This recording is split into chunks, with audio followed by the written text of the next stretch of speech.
नमस्ते दर्शकबिन, यतिखेर आज हामी गङ्गालाल बासबारी न्युरो हस्पिटलको अपोजिट साइडमा छौँ र आज हामी यहाँ एउटा घरको ठुलो दुर्घटना भएको रहेछ।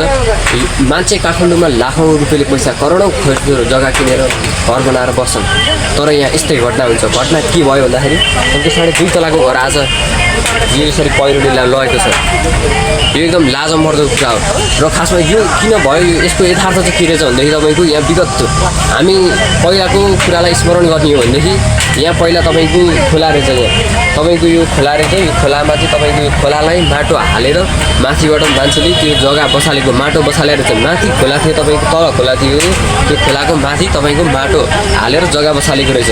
र यहाँ तपाईँको पहिलाको घटना हामीले यहाँबाट जानकारी लिएको अनुसार तपाईँको यहाँ पहिला 2-3वटा ट्याक्सी पनि उही बेलामा बगाएको थियो अरे खोलाले भन्ने कुरो यहाँ भर्खरको स्थानीय बासिन्दाहरूको खबर पनि सुनेको छौँ हामीले, त्यही तपाईँहरूलाई जानकारी गरायौँ। र यहाँ एउटा खोलाको माथि बनाएको रहेछ यो घर। त्यो हुनाले गर्दाखेरि खोलालाई त आफ्नो बाटो चाहियो, हरेकलाई आफ्नो बाटो चाहियो। बाटो चाहिएन भने त त्यसले खनेर भए लिएर जान्छ नि त। मान्छे होस्, जनावर होस्, जोसुकै होस्, तपाईँको उसलाई बाटो चाहिएपछि उसले आफ्नो बाटो लिएर जान्छ।